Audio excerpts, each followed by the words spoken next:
Postoji jedno staro zaboravljeno verovanje naroda Ibarskog Kolašina da voda ima pamćenje, ali i svoju cenu. Ako je podigneš tamo gdje joj mjesto nije i njome potopiš ono što je najsvetije, ona ti to kad tad naplati. Da li je moguće da ovo što danas gledamo na severu Kosova i Metohije, gdje pod naletom teške mehanizacije i dugih cevi nestaje i posljednja srpska kuća na obalama Gazivoda, nije samo gola politika i sila, već rasplet starog prokletstva koje traje već pola veka. Kada zagrebete ispod površine ove mirne, modre vode dugačke 24 km, nećete naći samo milione kubika tečnosti koja napaja elektrane i gradove. Između 107 metara visoke kamene brane i muljevitog dna leži potopljena čitava jedna epoha, prva ženska škola na Balkanu, dvorci srpskih kraljica, rimske nekropole i prastare crkve, čija zvona pod vodom, kako stari kažu, i dalje zvuče kao opomena. Svi danas govore o kvadratnim kilometrima, megavatima i pregovaračkim stolovima u Briselu i Vašingtonu, ali malo ko sme da izgovori pravu istinu. Da li smo pre 6 decenija, rušeći sopstvenu istoriju u ime takozvanog progresa, sami potpisali sopstveno preseljenje sa ove svete zemlje? I tu dolazimo do ključne stvari koju mnogi danas zaboravljaju ili namjerno prećutkuju. Priča o Gazivodama ne počinje modernim političkim krizama, saobraćajnim blokadama i patrolama sa blindiranim vozilima. Ovdje je reč o dubokoj rani koja krvari još od početka 70. godina prošlog veka. U to vreme, u zlatno doba komunističke urbanizacije, doneta je odluka da se u kotlini Ibarskog Kolašina pregradi reka Ibar i napravi jedno od najvećih veštačkih jezera u ovom delu Europe. A kako se to radilo? Prema svedočenjima meštana i historijskim zapisima, za manje od 6 mjeseci doneta je odluka koja će zauvijek promijeniti demografiju i dušu ovog kraja. Pročišćeno je izbrisano sa lica zemlje 12 isključivo srpskih sela. Nekadašnji rukovodilac hidroelektrane Srđan Vulović prisjećao se stari priča iz svog kraja, pominjući kako je njegov deda u to vrijeme kupovao ar zemlje za kutiju cigareta bez filtera. Ljudi su prodavali dedovinu za bescjenje jer infrastrukture nije bilo, a pritisak je bio nepodnošljiv. Državne aparature, vojska, policija i zloglasna UDBA bile su zadužene da srpski živalj u kamionima isele sa vekovnih ognjišta. Hiljade ljudi iz Zubinog potoka i okolnih sela moralo je da pakuje život u par zavežljaja i odatle ode put Kragujevca, Smedereva i centralne Srbije. Ali pazite sad, dragi gledalci, pod izgovorom da se gradi gigantski hidrosistem za navodnjavanje Kosovske nizije i hlađenje termoelektrana, u vodu je gurnuto ono što nijedna razumna nacija na svijetu ne bi žrtvovala. Istoričar umetnosti i autor dokumentarnog filma o Gazivodama Dušan Jovović, koga u narodu zbog neustrašivog istraživanja često nazivaju i srpskim Indianom Jonesom, iznio je šokantne podatke o onome što se nalazi pod vodom. Pre nego što je jezero napunjeno, teren od 25 km morao je biti arheološki ispitan. Zvanični arheološki tim, sastavljen od Srba i Albanaca, poslat je na teren sa zadatkom koji je zahtevao godine rada, a naređeno im je da sve završe za svega 3 mjeseca. Zabeleženo je više od 30 izuzetno vrednih lokaliteta. A onda se dogodilo nešto nezamislivo. Više od polovine celokupne dokumentacije o pronađenom blagu prosto je nestalo bez traga. Stručnjaci koji su godinama kasnije sprovodili podvodna snimanja otkrili su pod jezerskim muljem 3 prastare tvrđave, 4 rimska groblja, najmanje 5 srednjovekovnih crkava i više od 9 nekropola. Ovo menja celu sliku o tome šta Gazivode zapravo predstavljaju. Ispod vodene mase leži dvor Jelene Anžujske, srpske kraljice i majke svetog kralja Milutina, kao i prva škola za dame koju je ona lično podigla vekovima pre nego što je ostatak Europe uopšte pomislio na takve ustanove.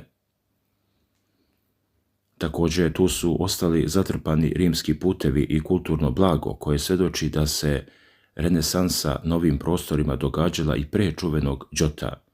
Kako naglašava Jovović, unikatne stvari koje nema niko na svijetu prepuštene su zaboravu, a mi smo kao narod mirno posmatrali kako se to prirodno i istorijsko bogatstvo potapa. I dok je istraživački tim uspeo da dođe do pojedinih izgubljenih dokumenata i pokuša da spasi od zaborava ovaj Jerusalim Evrope, domaće institucije godinama su odgovarale da nema ni novca, ni stručnih timova, ni tehnike za detaljna istraživanja. Jedinu konkretnu pomoć pružila je Elektroprivreda Srbije kroz nabavku specijalnih sočiva za podvodne kamere kako bi se bar neki snimci zabeležili. I baš tu nastaje problem koji se decenijama taložio i danas eksplodira u samom srcu Balkana. Ono što je početkom 70. potopljeno kao ekonomski projekat, danas je postalo poligon najteže geopolitičke bitke.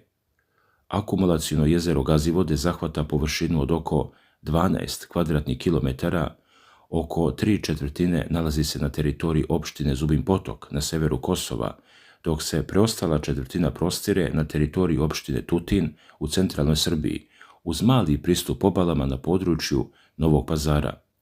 Brana Gazivode, visoka 107 metara, spada među najveće zemljane brane u celoj Evropi. Međutim, umjesto da donese prosperitet meštanima Zubinog potoka, izgradnja jezera dovodi do decenijske ekonomske stagnacije, jer se sav profit godinama slivao ka Prištini, dok je lokalnom stanovništvu ostajalo svega 10 radnih mesta na održavanju brane. Zato je važno razumjeti sljedeće. Gazivode nisu samo obična voda, već žila kucavica bez koje čitava infrastruktura regiona staje u jednom danu. Prema navodima medija i dostupnim analizama stručnjaka, voda iz ovog akumulacionog jezera snabdeva pijaćom vodom ne samo sever Kosova i Metohije, već i Južnu Mitrovicu, Srbicu, Vučitrn, pa sve do same Prištine i jezera Badovac kroz kanal Ibar-Lepenac dugačak čak 49 km. Pored vodosnabdevanja za oko 200.000 ljudi, ova voda ima ključnu ulogu u energetskom sistemu. Termoelektrane Kosovo A i Kosovo B u Obiliću, koje proizvode najveći deo električne energije za kosovsko područje, u potpunosti zavise od vode iz Gazivoda koja se koristi za hlađenje njihovih reaktora i turbina. Kako navode pojedini izvori iz međunarodnih organizacija, kada bi se dotok vode sa Gazivoda prekinuo, celokupan energetski sistem bi doživeo slom, a struje bi bilo samo za najosnovnije ustanove poput bolnica. Sa druge strane, za srpske opštine na severu, Zubin Potok, Severnu Mitrovicu, Zvečan, hidroelektrana Gazivode, instalirana snage 34 MW, predviđena je kao ključni izvor napajanja i stabilnosti. Preko kompenzacionog bazena Pridvorica i trafostanice u Valaču na Rogozni, koja je povezana sa sistemom elektromreže Srbije, kontroliše se energetski protok i tu leži duboki paradoks ove vodene međe. Postoji potpuna tehnička i životna međuzavisnost. Dok se glavna akumulacija vode i brana nalaze u srpskoj opštini Zubin Potok, velika fabrika za preradu pijaće vode Šipolj nalazi se u Južnoj Mitrovici. Zbog toga su se Srbi na severu godinama u letnjim mjesecima suočavali sa nestašicama pijaće vode, pa su lokalne vlasti u Zubinom Potoku započeli izgradnju sopstvenog vodovoda kako bi prekinule tu ucenjivačku nit, ali ovdje priča dobija još oštri politički zaplet. Ljudi, godinama unazad vodi se nepomirljivi rat oko toga čije su Gazivode. Iz Prištine stižu kategorički stavovi. Bivši šef kosovske delegacije u dijalogu Avni Arifi i nekadašnji zvaničnici Ramuš Haradinaj i Hašim Tači u više navrata su otresito izjavljivali da su Gazivode isključivo imovina i deo teritorije Kosova, u kojoj nema pregovora u Briselu, dodajući čak i upozorenja da bi svaki pokušaj preuzimanja bio smatran agresijom. Sa druge strane, Zvanični Beograd i predsjednik Srbije Aleksandar Vučić više puta su podvukli da je ovaj hidrosistem od strateškog značaja za opstanak srpskog naroda na severu, poručujući direktno da Srbija neće predati Gazivode, Valač i Trepču. Vučić je u dramatičnim trenucima pisao i otvorenim pismima misijama KFOR-a i NATO-a, tražeći da zaustave bilo kakve pokušaje nasilnog preuzimanja hidroelektrane. Upravljanje ovim kompleksom pretvorilo se u pravi pravni i ekonomski lavirint. Na terenu zvanično funkcionišu dva preduzeća koja jedno drugo ne priznaju. U Prištini djeluje javno preduzeće Ibar Lepenac u vlasništvu kosovskih institucija, dok u Zubinom Potoku od 2002. godine radi srpsko preduzeće Ibar, koje brine o proizvodnji i održavanju. Prema izveštajima medija, srpska strana je godinama otplaćivala kredite Svjetske banke, iz kojih je ovaj kompleks prvobitno i sagrađen krajem 70. godina, zbog čega je Beograd u pregovorima predlagao uspostavljanje zajedničkog upravljanja ili podjelu vlasništva kroz zajednicu srpskih opština. Međutim, te ideje su u Prištini konstantno odbijane. Čak je i daleki Vašington morao da se umeša u ovu bitku. Tokom septembra 2020. godine pod okriljem američke administracije potpisan je takozvani Vašingtonski sporazum.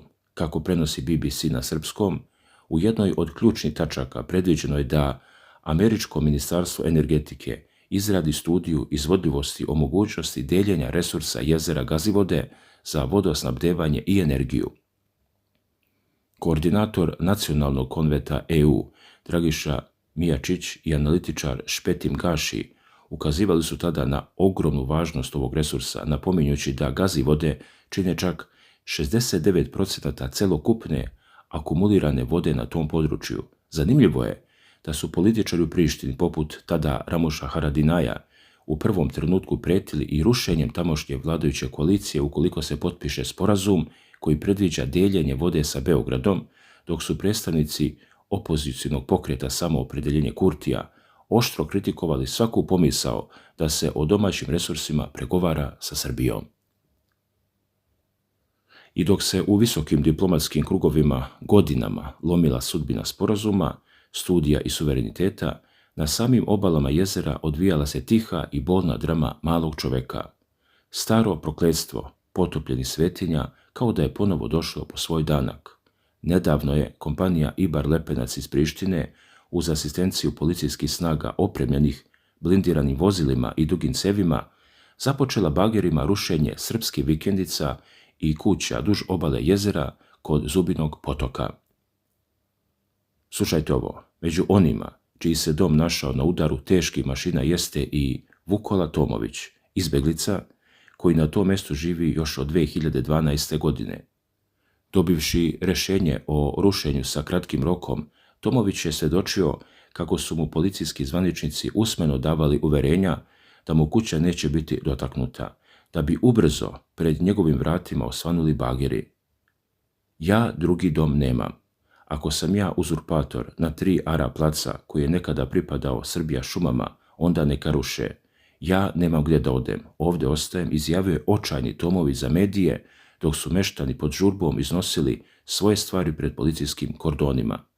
Vlasti iz Prištine tvrde da su svi ti objekti sagrađeni nelegalno na parcelama pomenutog preduzeća, dok lokalni Srbi koji su pokrenuli pravne postupke naglašavaju da je ovo samo nastavak pritiska i brisanja svakog traga srpskog postojanja na obalama Gazivoda. Kada sklopite sve ove delove slagalice, od pradavnih potopljenih zidina kraljice Jelene Anžujske, preko komunista koji su kamionima iseljavali meštane Kolašina, pa sve do današnjih bagera i naoružanih patrola, priča o Gazivodama prestaje da bude samo geostrateška i energetska analiza. Ona postaje velika, teška pouka o narodu koji je olako prepustio zaboravu sopstveno duhovno korenje, ne sluteći da će se voda pod kojom su sahranjene crkve i groblja jednoga dana podići kao sudbinski talas. I na samom kraju, dragi gledalci, kada podvučemo crtu pod sve što se na ovom mjestu dešavalo decenijama unazad i sve što se na naše oči dešava upravo sada, danas, nameće se jedno teško, duboko pitanje koje lebdi nad modrom vodom Ibarskog Kolašina. Da li je sve ovo samo puki splet istorijske okolnosti, politike i geopolitičkih interesa, ili smo svedoci proročanstva i prokletstva starih vremena koje je počelo nezadrživo da se ostvaruje na Gazivodama? Ljudi, razmislite dobro. Ima li slučajnosti u tome što je prije pola veka pod izgovorom napretka potopljeno sve što je bilo najsvetije, dvorovi naših kraljica, prve škole, stare crkve i grobovi predaka, i da li to prokletstvo potopljenih svetinja danas uzima svoj konačni danak, dok gledamo kako pod bagerima i dugim cevima nestaje i posljednji trag srpske noge i srpskog doma na obalama ovog jezera? Da li je to opomena starih vremena koju nismo htjeli da čujemo na vreme? Podelite vaše mišljenje u komentarima. Da li je po vama na sredi gola politika ili nešto mnogo dublje što se proteže kroz vekove? Hvala vam na pažnji. Ostanite uz kanal Obavesti me. Čuvajte svoje poreklo i vidimo se u sljedećoj priči. Veliki pozdrav za sve vas.